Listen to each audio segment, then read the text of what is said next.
बिस्मिल्लाहिर्रहमानिर्रहीम। स्टूडेंट, आज का जो हमारा लेक्चर है मोस्ट इम्पॉर्टेंट है। ग्राफ्स, हम जो चैप्टर पढ़ रहे हैं वो हमारे पास है presentation of data. It's mean हमने डेटा को प्रेजेंट करना है। अब डिफरेंट हमारे पास मेथड हमने डिस्कस किए हैं, जो कि क्लासिफिकेशन पढ़ी है, टेबुलेशन पढ़ा है, एंड देन हमने फ्रीक्वेंसी डिस्ट्रीब्यूशन पढ़ा है कि हम अपने रॉ फैक्ट्स एंड फिगर जो हमारे पास होते हैं उनको हम एक ईजी शेप प्रोवाइड करते हैं ताकि हम ईजिली अंडरस्टैंड कर सकें, हमारा टाइम जो है वो बच सके, सेव हो सके, एंड हमें कंपैरिजन करने में और अंडरस्टैंड करने में अपने डेटा को बहुत ही आसानी हो जाए। अब कुछ लोग ऐसे होते हैं जिनको इंटरेस्ट नहीं होता है फिगर्स में, they want to take the picture of graphs. ठीक है, कि वो पिक्चर ग्राफ में जो है ज्यादा इंटरेस्ट रखते हैं। वो एक ग्लिफ्स देते हैं, ग्लिफ्स देखकर ग्राफ का फायदा ये होता है कि एट अ वंस ग्लैंस, कि आप एक ही नजर में देखते ही पहचान जाते हो कि, और कंपैरिजन करना आसान हो जाता है टू स्टैटिस्टिकल सीरीज को। और ये बड़े ही इंपॉर्टेंट है, हमारे स्टैटिस्टिकल पार्ट है ग्राफ। एंड हमारे पास डिफरेंट आगे पिक्टोरियल शेप जो डायाग्राम्स हैं वो भी आएंगे, और ये बड़े इंपॉर्टेंट होते हैं। अब हम क्या कहते हैं कि अब इसके अगर एडवांटेजेस देख लें तो हम कहते हैं कि अफेक्टिव प्रेजेंट, अगर हमने अफेक्टिव प्रेजेंटेड किया है ग्राफ को, तो ये हमारे लिए बहुत ही इंपॉर्टेंट और बहुत ही अच्छे इफेक्ट माइंड पे, लॉन्ग लास्टिंग इफेक्ट जो है वो हमारे माइंड पे डालते हैं कि हमें वो याद रहते हैं। आप देखो कि किसी चीज को आप देख के, किसी चीज का आपने ग्राफ देखा, वो आपके पास ज्यादा आपको माइंड में रह जाएगा, अदरवाइज अगर आप फिगर को कंपैरिजन करोगे।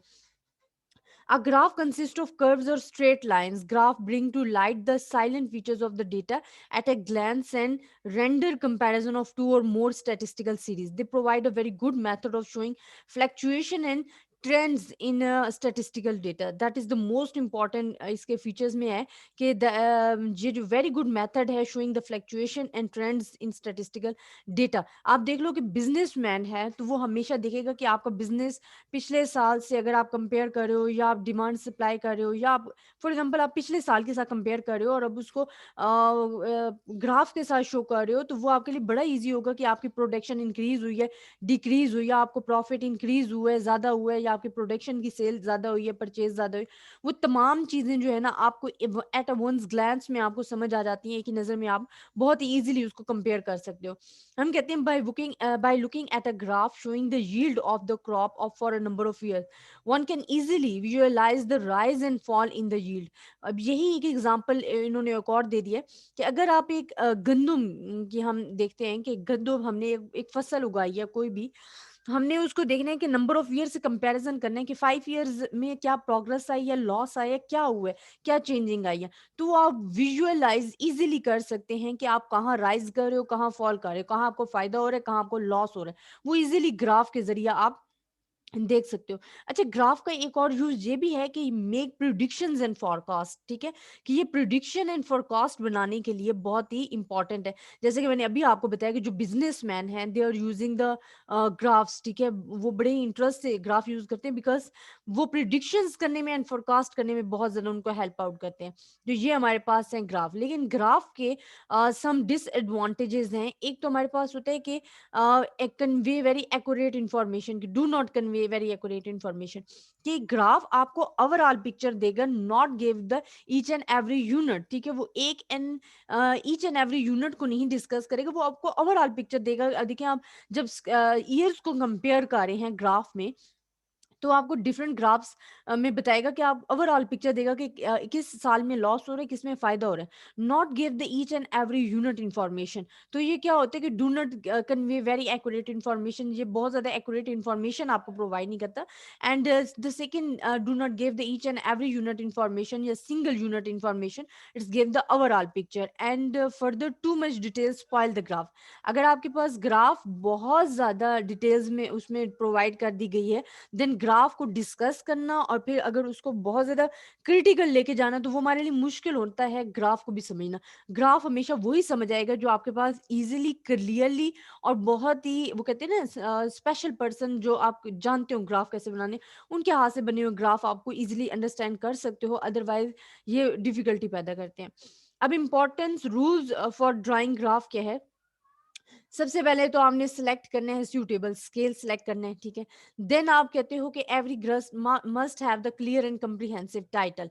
Title is the most important thing. आपको पता हो कि आप किस चीज का ग्राफ जो है वो ड्रॉ कर रहे हो, आप किस चीज को एक्सप्लेन करना चाहते हो। Then source of the data must भी एक्सप्लेन होना चाहिए, गिवन होना चाहिए कि आपने जो डेटा कलेक्ट किया है, जिसकी बेस पे आप ग्राफ बना रहे हो, वो कहाँ से कलेक्ट किया, तो सोर्स ऑफ द डेटा जो है वो मस्ट आपको गिवन होना चाहिए। देन आप कहते हो the independent variable should always be taken along the horizontal axis and vertical जो है डिपेंडेंट वेरिएबल वाई होता है। देखिए हमारे पे एक्स वेरिएबल्स जो होते हैं ऑलवेज फिक्स्ड वेरिएबल्स होते हैं, गिवन होती हैं वैल्यूज। एंड डिपेंडेंट वेरिएबल आपका क्या होता है, वाई। जैसे ही एक्स चेंज होगा आपका वाई एक्सिस चेंज होगा। तो ये तो वाई एक्सिस हमारे पास वर्टिकल स्केल में होता है, आपको वर्टिकल गिवन होता है और स्टार्ट फ्रॉम द जीरो होता है। और जो एक्स एक्सिस होता है इट्स फ्रॉम हॉरिजॉन्टल, ठीक है। और हमारे पास क्या होता है कि अगर axis should be clearly label, label should be clearly state the variable. अच्छा एक और चीज कि अगर आपके पास चीजें ज्यादा हैं, ठीक है, यूनिट्स ज्यादा हैं, तो आप उसको क्लियरली लेबल करोगे। और अगर आपके पास मोर देन वन कर्व है, तो उसको आप डिफरेंशिएटेड करोगे बाय द डिफरेंट कलर्स और लाइंस, ताकि आपको क्लियरली डिफरेंस जो है वो करना आसान हो जाए और बड़े इजी तरीके से आप कर लो। The graph should be given a smart look, smart look हो, ज्यादा नॉट टू मच कर्व्स हो कि आप उसको अंडरस्टैंड ना कर सको। तो ये तो हमारे पास कोई रूल्स है ग्राफ को अंडरस्टैंड करने के। अब graph of the frequency distribution. अच्छा student, graph of the frequency distribution हमारे पास कौन कौन सा आ जाते हैं फ्रीक्वेंसी डिस्ट्रीब्यूशन के ग्राफ? हिस्टोग्राम आ जाता है, फ्रीक्वेंसी पॉलीगन आ जाता है, फ्रीक्वेंसी कर्व आ जाता है, एंड क्यूमुलेटिव फ्रीक्वेंसी पॉलीगन और उजीव। अब हिस्टोग्राम क्या है? देखो यहाँ हमारी एक्स एक्सिस हमने लिया जी अपने क्लास बाउंड्रीज के लिए, और ये हमने ले लिया है फ्रीक्वेंसी के लिए। Y axis always for the frequency के लिए होता है, बेशक वो कम्युलेटिव फ्रीक्वेंसी हो या फ्रीक्वेंसी हो।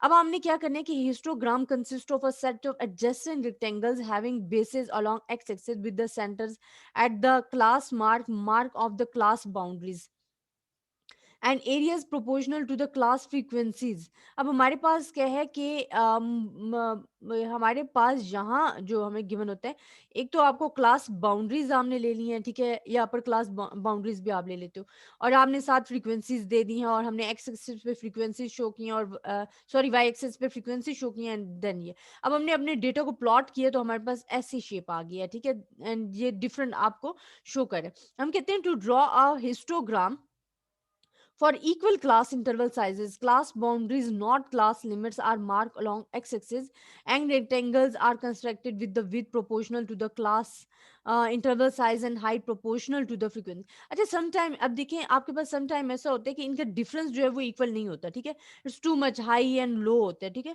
तो आपने इसके width को equal करने के लिए आपने class boundaries x एक्सिस पे से ली हैं और y एक्सिस पे आपने frequency ली है, तो आपने some work करना होता है। अब वो वर्क आपने क्या करना होता है, ये मैं आपको एक एग्जांपल दिखाती हूँ। ये तो हिस्टोग्राम की शेप है जो आपको शो हो रही है, ठीक है, जिसमें आपने क्लास बाउंड्रीज ले ली हैं एंड देन आपने फ्रीक्वेंसी ली है वाई एक्सिस के तहत। अगर हमारे पास अनइक्वल क्लास इंटरवल है तो फिर हमने उससे क्या करना है, देखो यहाँ उन्होंने क्या draw histogram for the following frequency distribution. आपको क्लासेस भी गिने उन्होंने फ्रीक्वेंसी, इसमें देखो हमें जरूरत पड़ती है class mark and class boundaries हम बना रहे हैं, ठीक है। आपने लेनी तो क्लास बाउंड्रीज होती हैं एक्सेसेस पे। फर्स्ट ऑफ ऑल अगर आप देखें आपको क्लासेस गिवन है, ठीक है, आप क्लास बाउंड्री इजीली बना सकते हो। आप लोअर लिमिट में से 0.5 माइनस करोगे, अपर में 0.5 ऐड कर दोगे, तो आपकी क्लास बाउंड्रीज तमाम सीरीज के लिए आ जाएंगी। इसी तरह आपने क्लास मार्क फाइंड करने, क्लास मार्क के द मिड पॉइंट, ठीक है, कि आप इसको टू प्लस करो डिवाइडेड बाय 2 करो। फ्रीक्वेंसी हमें क्वेश्चन में ही गिवन थी। क्लास इंटरवल साइज आपने कैसे मालूम करना है, सबसे देखो क्लास इंटरवल साइज आपके पास कैसे आएगा। अब यहाँ से देखो इन दोनों में डिफरेंस कितने हैं, 2, हमने स्टार्ट से लेने नहीं, ये 2 है। अब 14 में से 11 निकालो तो कितना आ गया, 3। 19 में से फिर प्रीवियस वैल्यू माइनस करो, 5। 29 में से 19 माइनस करो, 10। एंड आपके पास 34 में से 29 माइनस करो, 5। एंड 39 में से 34 माइनस करो, 5। एंड अगेन 42 में से आप 39 माइनस करो, 3। ये आपके पास क्लास इंटरवल साइज है कि डिफरेंस कितना आपने क्लास बाउंड्रीज में से देख लिया। अब स्टूडेंट हमने क्या करना है कि अब आपने देखना है कि हमने एडजेसेंट फ्रीक्वेंसी कैसे करनी है। आपने फ्रीक्वेंसी को क्लास इंटरवल साइज पे डिवाइड करते जाना है। 4 divided by 2 is equals to 2, 12 divided by 3 is equals to 4। जब आप इस चीज को ड्रॉ करोगे तो आप देखोगे ये इजीली आपके पास जो है ड्रॉ हो जाएगी। आपने एक्स एक्सिस पे क्लास मार्क लेने हैं, ठीक है, अनइक्वल क्लास इंटरवल्स के लिए एंड फ्रीक्वेंसी, क्योंकि आपने ऊपर क्लास बाउंड्रीज जो प्लॉट की थी, ठीक है, आपने देखा था कि they have the unequal interval. अगर आपको कहते हैं कि आपने इंटरवल जो है वो साइजेस इक्वल लेना है, और अनइक्वल क्लास इंटरवल साइजेस को आपने खत्म करना है और आपने एडजस्ट करना है, then you are taking the mid points. फिर आपने मिड पॉइंट्स फाइंड किया, मिड पॉइंट्स एक्स एक्सिस पे ड्रॉ किए हैं, एंड देन आपने फ्रीक्वेंसी ड्रॉ की है जो कि आपके पास एडजेसेंट फ्रीक्वेंसी थी, दैट इज फ्रीक्वेंसी। ये adjusted frequency and class mark आपने प्लॉट करना है, तो आपके पास हिस्टोग्राम एडजस्टेड स्टूडेंट में आ जाएगा, ठीक है। सेकेंड हमारे पास जो ग्राफ है वो हमारे पास है फ्रीक्वेंसी पॉलीगन। अब फ्रीक्वेंसी पॉलीगन क्या है? हम कहते हैं frequency polygon is many sided close figure है। मैनी साइडेड क्या है कि टू साइडेड क्लोज फिगर है यहाँ हमारे पास, ठीक है। अब यहाँ हमारे पास क्या क्या चीजें गिवन होती हैं, वो कहते हैं it is constructed by plotting the class frequencies. आपने वाई एक्सिस पे क्लास फ्रीक्वेंसीज ले ली है against their corresponding class mark mid points and then joining the result by mean. अब यहाँ हमने फ्रीक्वेंसी पॉलीगन में, अब ये चीज याद रखो कि आपने मिड पॉइंट्स एंड फ्रीक्वेंसीज लेनी होती हैं, ठीक है, and then joining the results by means of straight line. फिर आपने मींस और स्ट्रेट लाइन से ज्वाइन कर लिए तो वो हमारे पास बन जाता है जी फ्रीक्वेंसी पॉलीगन। अब frequency polygon can also be obtained by joining the mid points of the tops of rectangles to the histogram. Histogram आपने देखा था कि हमने ऐसे बनाया था। अगर हम इसी को इसके टॉप्स ऑफ को मिलाते जाएं तो हमारे पास फ्रीक्वेंसी पॉलीगन हासिल कर सकते हैं, ठीक है, जो हमने जिस तरह के हिस्टोग्राम अभी हमने डिस्कस किया था। अब वो कहते हैं to construct a frequency polygon we mark the class mark along X axis and class frequencies along the Y axis. Points are obtained by plotting the class frequencies again their corresponding class mark. ये वही चीज बता रही है हमने जिस तरह plot किए, इन तमाम चीजें आपने बतानी है, और ये हमारे पास बन गया है फ्रीक्वेंसी पॉलीगन, जहां हमने मिड पॉइंट्स और फ्रीक्वेंसी को लाइन से ज्वाइन किया और two end points are the join होते हैं, जो कि आपके पास सेपरेट नहीं होते बल्कि मिले हुए होते हैं। अब हमारे पास स्टूडेंट क्या आ जाते हैं, हमारे पास आ जाता है रिलेटिव फ्रीक्वेंसी हिस्टोग्राम और relative frequency polygon. Relative frequency आपने जिस तरह की सॉल्व भी की थी, आपने परसेंटेज में चेंज करते थे। आप क्या करते थे कि graphic representation of relative frequency distribution can also be obtain from the histograms और frequency polygon simply by changing the Y axis from frequency to relative frequency on the graph the resulting. अब यहाँ हमने जो सिर्फ changing लानी है ना relative frequency में, वो आपने क्या करनी है कि जहां आपने यूज की थी फ्रीक्वेंसी, अब आपने वहां यूज करनी है रिलेटिव फ्रीक्वेंसी, ठीक है। बाकी आपके पास वही पॉइंट, और आप रिलेटिव फ्रीक्वेंसी करोगे लेस देन और मोर के लिए, ये हमारे पास क्या है, जो फॉर द क्यूमुलेटिव फ्रीक्वेंसी हमारे पास गिवन है, ये फॉर मोर देन के लिए और फॉर लेस देन के लिए, बोथ आर द गिवन है, ठीक है। ये फॉर मोर के लिए है, ये फॉर मोर के लिए, और इट्स फॉर लेस के लिए, ठीक है। ये क्यूमुलेटिव फ्रीक्वेंसी, जो कि हम फ्रीक्वेंसी को जमा करते जाते हैं, जो हम पीछे पढ़ चुके हैं, क्या graph showing the line cumulative frequency plotted against the upper class boundaries is called the cumulative frequency polygon or ogive. Less than and more than दोनों के लिए आपको डिस्क्राइब कर दिया, ठीक है, ये हमारी शेप बनेगी। अब हमारे पास क्या आ जाता है कि फ्रीक्वेंसी कर्व्स या स्मूथ एजेस क्या होते हैं, ठीक है। देखो हमारे पास ये आ गया फ्रीक्वेंसी कर्व्स आ गए हैं, जो कि क्यूमुलेटिव फ्रीक्वेंसी कर्व है, अपर क्लास बाउंड्रीज है यहाँ, और यहाँ हमारे पास क्या है, वेट्स गिवन एंड फ्रीक्वेंसी। ये तमाम वो कर्व जो हमने फ्रीक्वेंसी कर्व डिस्कस कर चुके हैं, ठीक है। देन हमारे पास क्या आ जाते हैं कि common types of frequency distribution and curve हमारे पास कुछ आ जाते हैं, जो कि हमने डिस्कस करने हैं, ठीक है।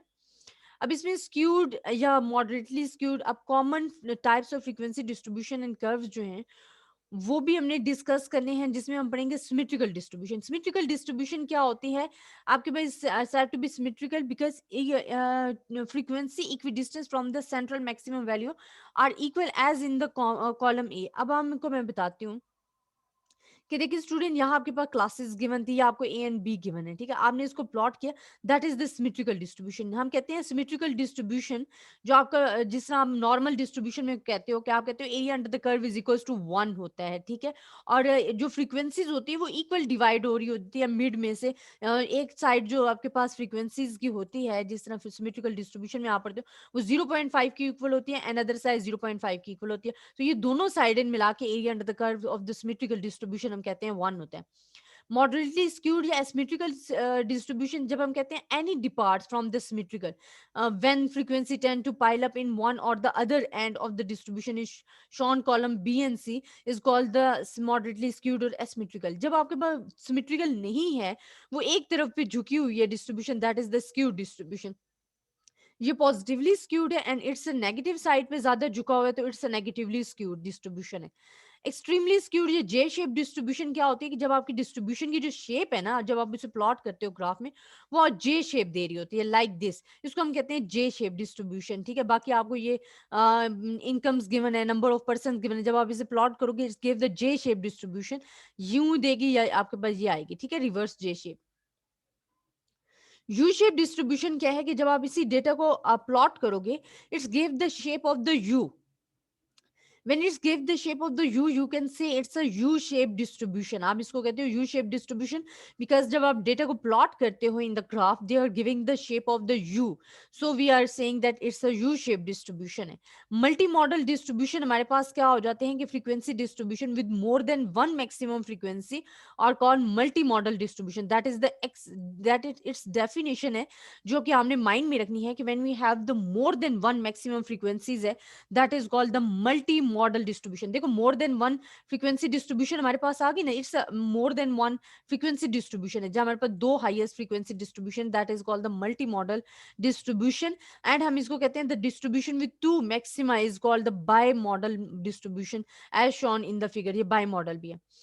देन इंशाल्लाह हम नेक्स्ट जो अपना डिस्कस करेंगे वो हमारे पास होगा चार्ट्स या डायग्राम्स के, क्योंकि हमने क्लासिफिकेशन डिस्क्राइब कर ली है, टेबुलेशन कर ली है, और अब हमने फ्रीक्वेंसी डिस्ट्रीब्यूशन भी पढ़ लिया था। अब हमने ग्राफिकली भी प्रेजेंट करना डेटा को बता दिया। इंशाल्लाह नेक्स्ट हम बताएंगे कि हमने ग्राफिकली या चार्ट्स या डायग्राम्स के जरिए कैसे डिस्कस करने हैं। आई होप स्टूडेंट आपको मेरा लेक्चर समझ में आया होगा, पसंद आया होगा। अपनी दुआओं में याद रखिएगा। अल्लाह हाफिज।